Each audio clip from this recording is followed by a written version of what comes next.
Wah, berita baru ini membuat ketar-ketir para fans MotoGP nih. Karena Ducati baru saja mengambil keputusan yang bisa memberikan indikasi bahwa finansialnya sedang tak baik-baik saja. Tapi benarkah? Dan ditakutkan ini akan berdampak langsung ke proyek MotoGP dan Superbike. Apakah pabrikan ini menyusul kiprah KTM yang hampir mengalami kebangkrutan?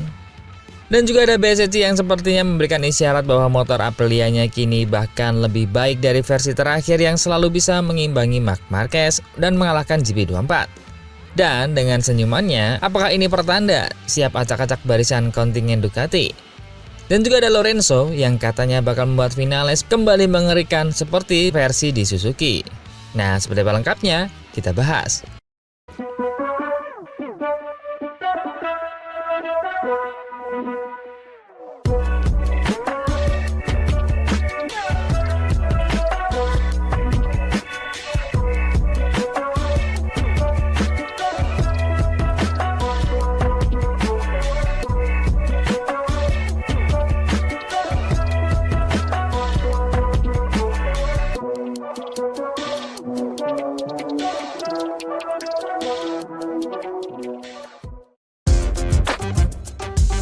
Kabar mengenai potensi mundurnya Ducati dari ajang 8 Hours of Suzuka seketika mengguncang dunia balap.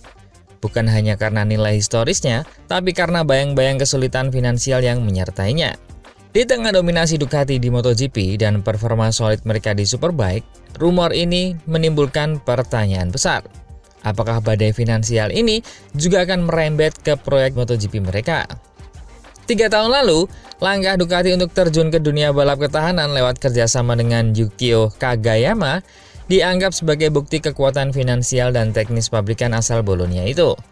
Paolo Ciabatti bahkan menyebut proyek Suzuka sebagai bentuk perluasan DNA kompetitif Ducati ke level global. Namun kini, nada yang sama terdengar jauh lebih suram. Menurut sumber internal, tekanan keuangan mulai membayangi proyek tersebut. Jika benar mereka menarik dukungan dari tim Kagayama, itu bukan sekedar keputusan teknis, melainkan sinyal adanya pengetatan anggaran yang lebih luas di tubuh Ducati. Situasi ini terjadi di momen yang aneh. Di satu sisi Ducati sedang berada di puncak kejayaan MotoGP, tapi di sisi lain tanda-tanda restrukturisasi biaya semakin terlihat. Pergantian besar di manajemen olahraga, proyek pengembangan mesin baru untuk era 850cc dan ekspansi merek ke berbagai kejuaraan dunia memunculkan pertanyaan. Apakah Ducati mulai terbebani oleh kesuksesannya sendiri? Kita tahu, partisipasi di MotoGP bukan sekedar proyek teknis, melainkan investasi ekonomi raksasa. Paling sederhana, penghematan di area pengembangan atau dukungan satelit. Bahkan, ada kekhawatiran bahwa tim-tim seperti Gresini atau VR46 yang selama ini mendapatkan dukungan penuh dari Ducati Corse bisa menjadi pihak pertama yang terkena dampaknya. Langkah pengurangan biaya biasanya dimulai dari di luar tim pabrikan. Dan jika benar Ducati mulai menarik diri dari proyek endurance, maka wajar jika publik bertanya-tanya, apakah ini juga pertanda awal pengetatan di MotoGP? Namun, perlu diingat, Ducati saat ini berada dalam posisi yang sangat kuat secara hasil. Mereka memimpin teknologi aerodinamika, memiliki pembalap papan atas seperti Marc Marquez dan Pecco Bagnaia, serta menjadi tolak ukur kecepatan seluruh pedok. Karena itu, sangat mungkin langkah ini bukan tanda krisis besar, melainkan strategi fokus mengalihkan sumber daya agar pengembangan MotoGP tetap maksimal menjelang era mesin 850cc pada 2027. Meski demikian, persepsi publik tetap sulit dikendalikan. Ketika nama besar seperti Ducati tiba-tiba dikaitkan dengan isu finansial, dunia balap otomatis bereaksi. Penggemar bertanya-tanya, apakah ini awal dari penurunan atau justru langkah bijak untuk mempertahankan kekuatan di lini utama mereka? Satu hal yang pasti, absennya Ducati di Suzuka 8 Hour akan menjadi kehilangan besar bagi ajang tersebut. Tetapi yang lebih penting, keputusan ini bisa menjadikan indikator arah ke depan bagi proyek MotoGP mereka. Apakah Bolonia sedang menata ulang prioritas atau sedang menghadapi tekanan ekonomi yang lebih dalam dari yang terlihat di permukaan? Untuk saat ini, dunia balap hanya bisa menunggu pernyataan resmi dari Ducati. Tapi di balik keheningan itu, satu pertanyaan besar menggantung di udara. Jika Ducati mulai berhitung di Suzuka, mungkinkah mereka juga akan mulai berhitung di MotoGP?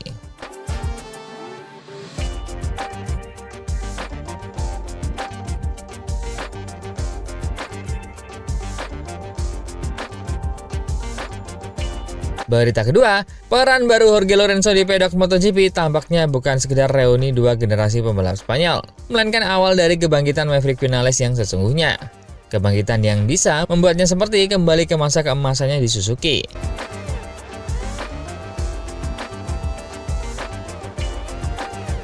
Setelah 4 tahun jauh dari hiruk pikuk di lintasan, Lorenzo akhirnya kembali ke jantung dunia yang membesarkannya. Bukan sebagai pembalap, melainkan sebagai pelatih performa pribadi Vinales.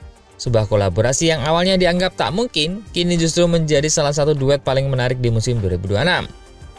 Lorenzo, juara dunia 3 kali dengan reputasi perfeksionis, mengakui bahwa dia tidak menyangka akan begitu menikmati peran barunya ini.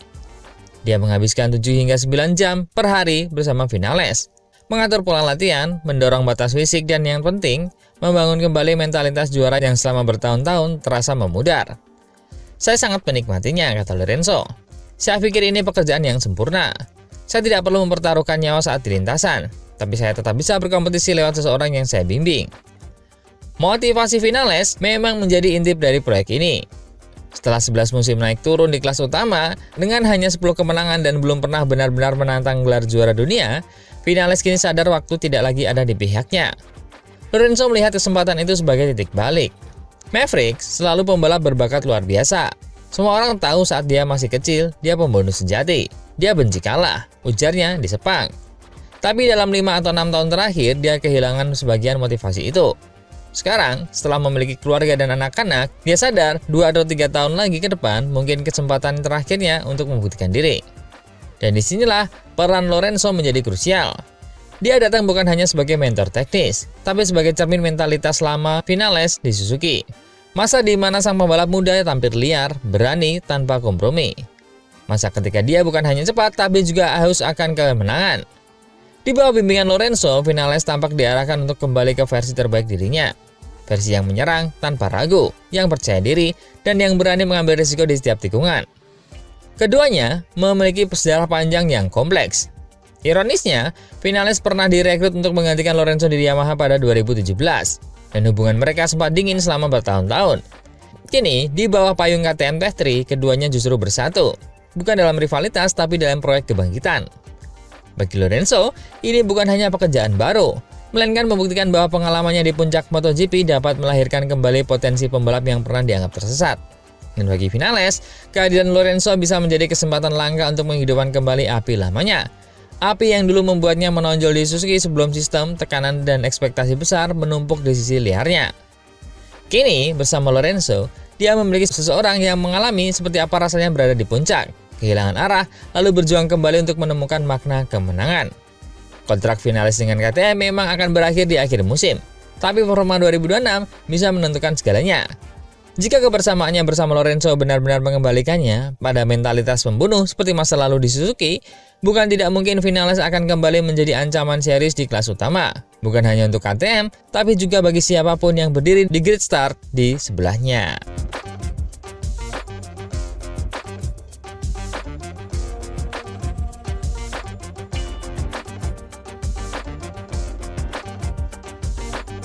Berita ketiga, Aprilia tampaknya siap benar-benar menggila di tangan Marco Bezzecchi.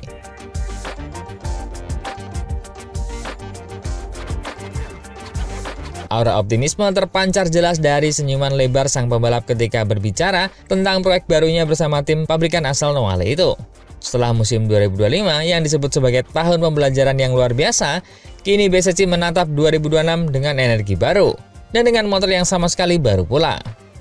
Ini musim yang hebat, ujarnya dalam wawancara di Motosprint. Awalnya tidak mudah, tapi kami berhasil meningkat dari waktu ke waktu sampai akhir musim, di mana kami sudah cukup cepat. Tahun ini memberi banyak pengalaman dan membuat saya berkembang dalam banyak hal. Sebagai pembalap pabrikan, untuk pertama kalinya, Bezzecchi merasakan dunia MotoGP dari dimensi yang berbeda. Tes pertama langsung berjalan baik, rasanya luar biasa menjadi pembalap pabrikan. Mencoba hal-hal baru, bekerja bersama dengan begitu banyak insinyur dan benar-benar menjadi bagian dari proyek besar. Namun, dia juga menegaskan bahwa tanggung jawab itu tidak mengubah esensi dirinya. Komitmen saya sama. Saya selalu bekerja keras dan itu adalah hal yang paling saya nikmati. Dan kini, semua mata tertuju pada Aprilia RSGP terbaru yang diperkenalkan di Sepang Test. Bezzecchi menilai motor barunya ini sebagai lompatan besar. Tim melakukan pekerjaan luar biasa selama musim dingin. Mereka membawa begitu banyak hal baru. Motor ini benar-benar terasa baru. Masih harus diuji lebih lanjut, tapi potensinya sudah terlihat jelas. Motor 2026 ini disebut sedikit lebih baik dibandingkan model sebelumnya, terutama dalam hal stabilitas dan respon di tikungan cepat. Dua hal yang menjadi kekuatan khas Aprilia. Kami punya banyak hal untuk diuji, tapi saya senang dengan hasilnya di Sepang. Fokus berikutnya adalah uji coba di Thailand yang akan menjadi simulasi penting menjelang balapan pembuka musim.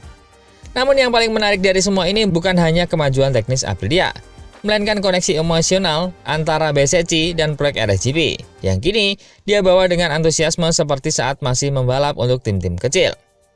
Dia tidak berbicara tentang target angka, tidak menyebut jumlah kemenangan atau podium. Hanya satu hal, saya ingin mulai lebih baik dari tahun lalu. Akan fantastis jika bisa menjaga level performa itu sepanjang musim. Di balik kata-kata sederhana itu tersirat ambisi besar.